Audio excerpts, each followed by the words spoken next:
This is the story about Joseph, chosen by God, betrayed by his brothers, thrown down before he ever rose up. But what was meant to destroy him, God used to shape a destiny. This is where it begins. Here comes the dreamer. His brothers watched him from afar, not with love, but with something darker. Peace be with you, my brothers. Joseph didn't know that the ones he called family were about to tear his life apart. Wait! What are you doing?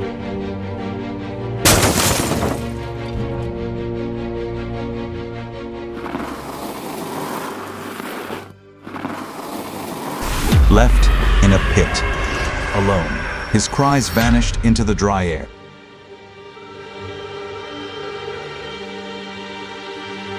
What profit is there if we kill him? Let's sell him instead.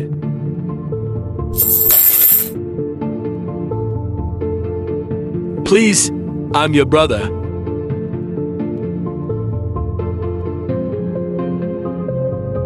We will tell father a wild animal devoured him. 20 pieces of silver. That's what they traded him for. A price on his soul. Sold into slavery and buried in the darkness of prison. Keep moving! Dreamer, no one's bowing to you now! God, are you still with me? Even in chains, he walked forward. Every step, a question to heaven, and yet every step was part of destiny. His tears fell to the dust. But what man broke, God was about to rebuild.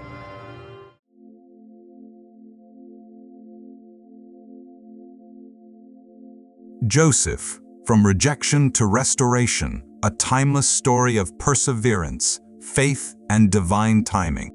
Abandoned by his brothers, sold into slavery, and left to rot in a prison cell, Joseph's life looked like a story of tragedy. But Joseph's journey wasn't just about surviving the storm, it was about God's purpose unfolding in the midst of suffering. What the enemy meant for evil, God turned into destiny. Today, we're diving deeper into the life of Joseph, a man who went from the pit to the palace, not by chance, but by divine design. If you've ever felt rejected, forgotten, or overlooked, this message is for you. Because Joseph's story isn't just ancient history, it's a prophetic picture of what God can still do in your life. Make sure you stay with us until the end, because we're revealing how the lessons from Joseph's journey still hold life-changing power for today, how your pain might be the very path to your purpose, and why your breakthrough might be closer than you think. Before we dive into the heart of this message, we invite you to support this ministry like this video, comment and subscribe to Christian Stories, and help us reach 50,000 believers as we grow in faith together. Joseph's story begins in a family marked by deep love, but also jealousy and dysfunction. Joseph was the youngest of Jacob's sons, born to him in his old age and cherished deeply by his father. Jacob's love for Joseph was so strong that he gave him a coat of many colors, a sign of his special place in Jacob's heart. This gift became a symbol of Joseph's unique status in the family, but it also sparked deep resentment among his brothers. They saw how their father favored Joseph over them, and the jealousy that simmered within them began to grow. But Joseph, in his youthful innocence, didn't fully understand the weight of the jealousy he was provoking. His dreams, which spoke of his rise to leadership, seemed to only add fuel to the fire. Joseph had two dreams that pointed to his future greatness, dreams where his family bowed down to him. He shared these dreams with his brothers, not realizing how deeply they resented him. Genesis chapter 37 verse 5-8 says about his dreams, "We were binding sheaves of grain out in the field when suddenly my sheaf rose and stood upright, while your sheaves gathered around mine and bowed down to it." In another dream, the sun, moon, and 11 stars bowed to him. This wasn't just a dream. This was a glimpse into God's plan for his life. But Joseph, being young, didn't understand that sometimes the vision God gives you isn't always understood by those around you. His dreams pointed to greatness, but to his brothers they seemed like arrogance and pride. They didn't see the future Joseph was walking into. Instead, they saw a threat to their own position. Even Jacob, who loved Joseph dearly, was troubled by the implications of the dreams, though he kept them in mind, perhaps sensing a deeper meaning. Joseph's brothers, unable to handle their jealousy and bitterness, began to plot against him. They saw an opportunity to rid themselves of the dreamer once and for all. When Joseph went to find them in the field, his brothers saw him from a distance and conspired to kill him. They were ready to take matters into their own hands, determined to squash the dreams that threatened their control. But one brother, Reuben, suggested that they throw him into a pit instead of killing him, hoping to rescue him later. While Reuben was away, Joseph's brothers made a fateful decision. They saw a caravan of Ishmaelite traders on their way to Egypt and decided to sell Joseph to them for 20 pieces of silver. To cover up their crime, they dipped Joseph's colorful coat in goat's blood and presented it to their father, leading Jacob to believe his beloved son had been killed by a wild animal. Jacob was devastated, refusing to be comforted, unaware that Joseph was alive. In one moment, Joseph went from being the favored son to a slave in a foreign land. His brothers had no idea that their betrayal would not only set Joseph on a painful journey, but it would also be part of God's greater plan for his life. Joseph, now a slave in Egypt, was taken to the house of Potiphar, one of Pharaoh's officials. It was there, in his lowest moment, that Joseph would begin to see the first glimmers of God's plan unfolding in his life. Despite being sold into slavery, God's presence remained with him. The very thing that was meant to harm him would become the beginning of his journey to greatness. Joseph's story had only just begun. The betrayal that seemed so final was only the beginning of his divine preparation. What looked like a setback was, in fact, the first step toward the restoration that God had promised. Joseph, unaware of it at the time, was about to be prepared for a purpose far greater than he could imagine. Despite being a foreign slave in a strange land, Joseph quickly earns Potiphar's trust. He is put in charge of everything Potiphar owns, from his household to his business. Everything Joseph touches flourishes. God's favor rests upon him, even in the midst of hardship. Joseph's rise in Potiphar's house wasn't just about talent, it was about faithfulness. He trusted God with his work and made the most of his circumstances, no matter how dire they seemed. Joseph's faithfulness was evident in everything he did. Even in the midst of injustice, Joseph did not give up on his values. He kept working diligently and honoring God in everything, knowing that God was the one who would reward him, not Potiphar or anyone else. But Joseph's success came at a cost. Potiphar's wife took notice of Joseph's appearance and his character, and she desired him. Day after day, she tempted him, trying to pull him into an affair.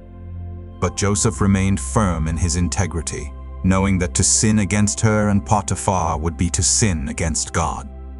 But he refused. "With me in charge," he told her, "my master does not concern himself with anything in the house. Everything he owns he has entrusted to my care.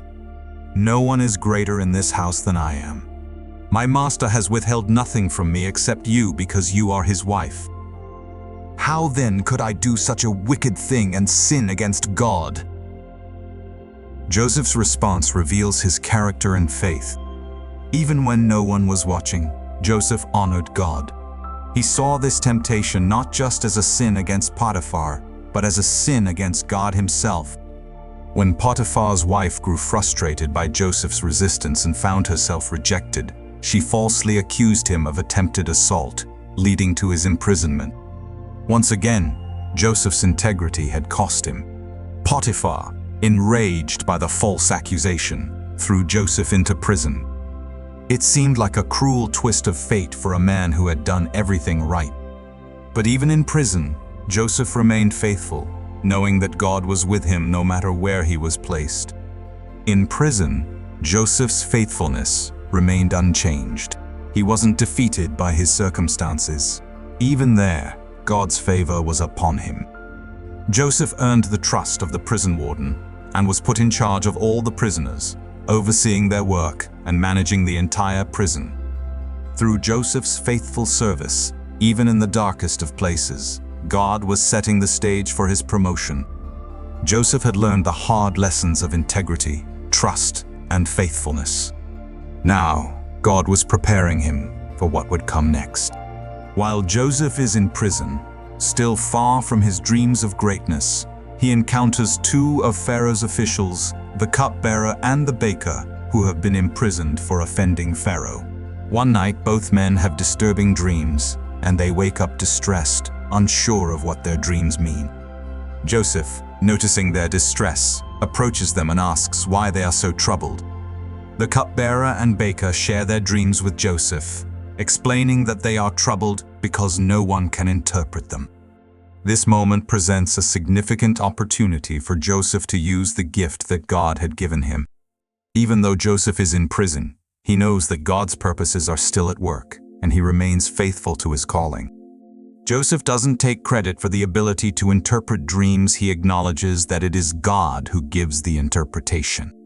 This humility and faith in God sets him apart, even in the darkest moments of his life. He listens attentively to both men's dreams, and then, with God's guidance, he offers interpretations that will have profound significance for both of them. First, Joseph interprets the dream of the cupbearer. In his dream, the cupbearer saw a vine with 3 branches that budded, blossomed, and produced grapes, which he then squeezed into Pharaoh's cup. Joseph tells him that the 3 branches represent 3 days, and that within 3 days Pharaoh will lift him up, restore him to his position as cupbearer, and he will once again serve Pharaoh. Joseph adds a request. Joseph hopes that the cupbearer will remember him when he is restored to his position, which is a small but significant act of faith. He believes that this interpretation is the key to his release, and he trusts that God's plan for his life is moving forward. Next, Joseph interprets the baker's dream. In his dream, the baker has 3 baskets of bread on his head, with birds eating the bread from the top basket. Joseph tells him that the 3 baskets represent 3 days, and that in 3 days Pharaoh will lift him up, but instead of being restored to his position, he will be executed. The birds eating the bread signify his impending death. The interpretation is grim, but Joseph delivers it with the same faithfulness he showed the cupbearer. The baker, disappointed by the interpretation, likely hopes for a different outcome, but Joseph speaks the truth, regardless of the circumstances. Just as Joseph had foretold, within 3 days, the cupbearer is restored to his position and the baker is executed. However, when the cupbearer is released from prison, he forgets Joseph's request to mention him to Pharaoh. Joseph's hope for freedom seems delayed, and once again he finds himself in a place of waiting. Even though Joseph's interpretations were accurate and his heart was full of faith, the cupbearer's failure to remember him demonstrates that God's timing is not always ours, and that Joseph's journey is far from over. Yet, through it all, Joseph's gift of interpretation and his unwavering faithfulness to God, even in prison, served to strengthen his character and prepare him for the greater purpose that is to come. Joseph's rise begins when Pharaoh has a troubling dream that no one in his kingdom can interpret. It's at this pivotal moment that the cupbearer remembers Joseph, the man who had interpreted his dream while they were both in prison. Joseph is quickly summoned before Pharaoh. He had shaved and changed his clothes, then came before Pharaoh. Joseph stands before Pharaoh, the most powerful ruler in the world at that time. His life has been a series of highs and lows, from being his father's favorite son to a slave in Egypt and a prisoner. Yet now, he is about to be presented with the opportunity of a lifetime. Pharaoh shares his dream with Joseph, and Joseph, guided by God's wisdom, interprets it. Pharaoh's dream foretells 7 years of abundance, followed by 7 years of famine. Joseph not only interprets the dream, but also offers a plan on how Egypt can prepare for the coming years. Genesis chapter 41 verse 16 says, "I cannot do it," Joseph replied to Pharaoh, "but God will give Pharaoh the answer he desires." Joseph's humility is clear here. He knows that his ability to interpret dreams and his wisdom comes from God alone. Joseph doesn't take credit for the interpretation, but points Pharaoh to God as the true source of wisdom. Impressed by Joseph's wisdom, Pharaoh decides to elevate him to the highest position in Egypt. Then Pharaoh took his signet ring from his finger and put it on Joseph's finger. He dressed him in robes of fine linen and put a gold chain around his neck. Joseph, once a slave, is now the second in command in all of Egypt. His God-given gift has positioned him to not only save Egypt, but also to be a key figure in God's broader plan of salvation. The 7 years of plenty pass and the famine begins. As the famine spreads, it reaches the land of Canaan, where Joseph's family lives. Jacob, Joseph's father, sends his sons to Egypt to buy grain. This is the moment Joseph has been waiting for, though he doesn't know if his brothers will recognize him. When Joseph's brothers arrived in Egypt to buy grain, they did not recognize him. However, Joseph recognized them immediately. Standing before him were the very men who had betrayed him, abandoned him to a life of hardship and pain, and caused him years of suffering. In that moment, Joseph had the power to take revenge on his brothers for what they had done to him. He could have had them imprisoned, punished, or even executed. But instead of reacting out of bitterness, Joseph decided to test them. He wanted to see if they had changed, if they had grown, if they had learned the lessons that God had been teaching him through his own suffering. Joseph accused his brothers of being spies, which made them nervous. They had come to Egypt to buy food, but Joseph, in his position of power, had the authority to accuse them falsely. He demanded to know where they were from and why they had come. His brothers, unaware of Joseph's identity, denied the accusations, explaining that they were from Canaan and had come to buy food to survive the famine. They insisted that they were honest men and not spies. To further test their sincerity, Joseph insisted that they prove their honesty by bringing their youngest brother, Benjamin, to Egypt. Benjamin, the full brother of Joseph, was the only one of his father's sons who had not been part of the betrayal. Joseph wanted to see if they would be willing to sacrifice their own brother, just as they had done to him many years before. Would they show the same heart of jealousy and betrayal, or would they be willing to protect Benjamin? The brothers returned home, and after some deliberation, Jacob reluctantly agreed to send Benjamin with them.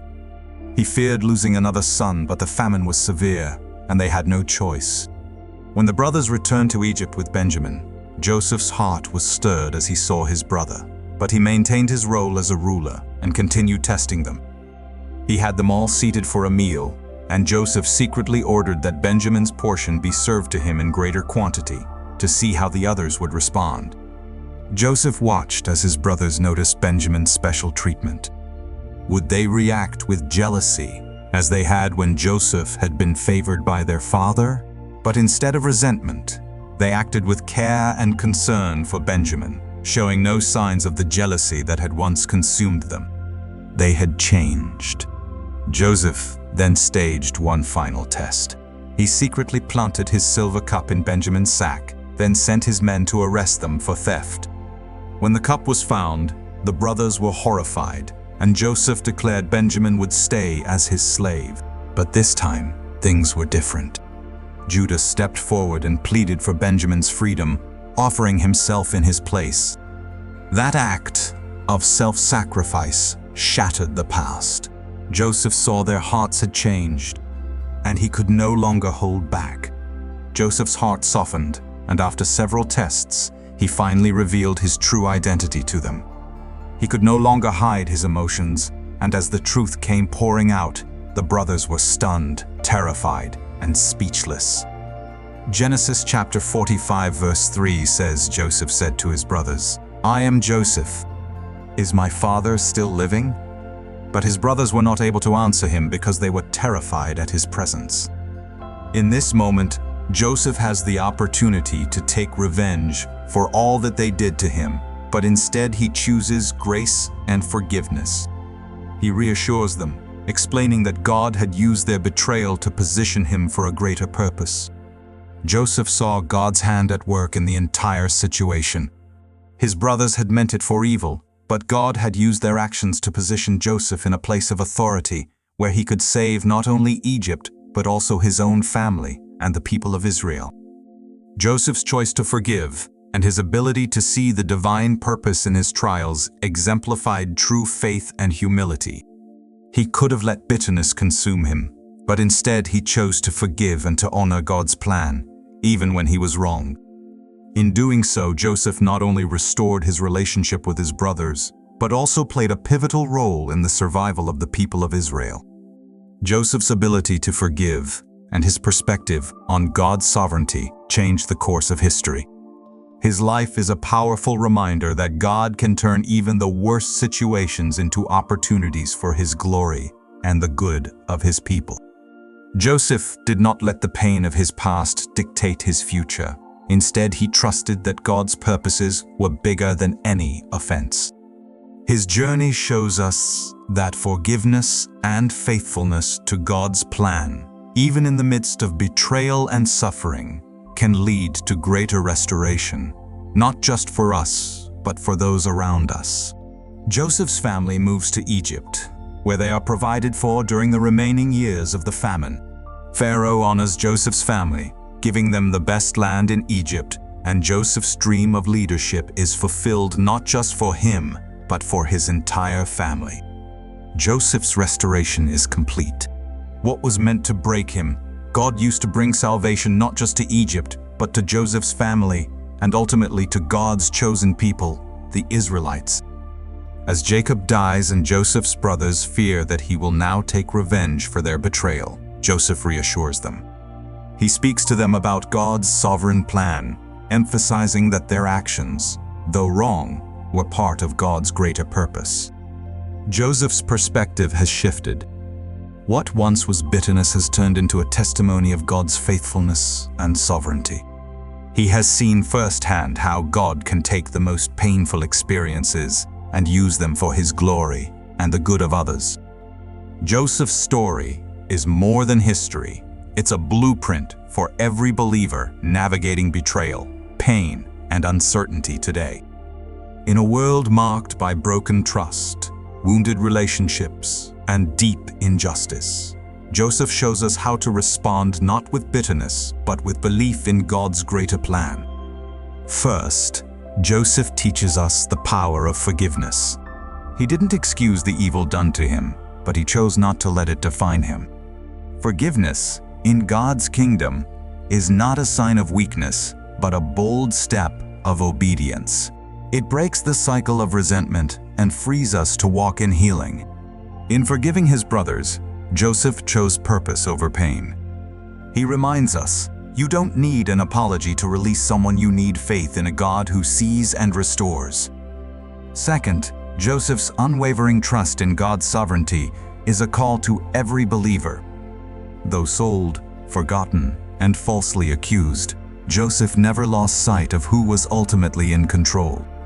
He saw beyond the moment and trusted the Master.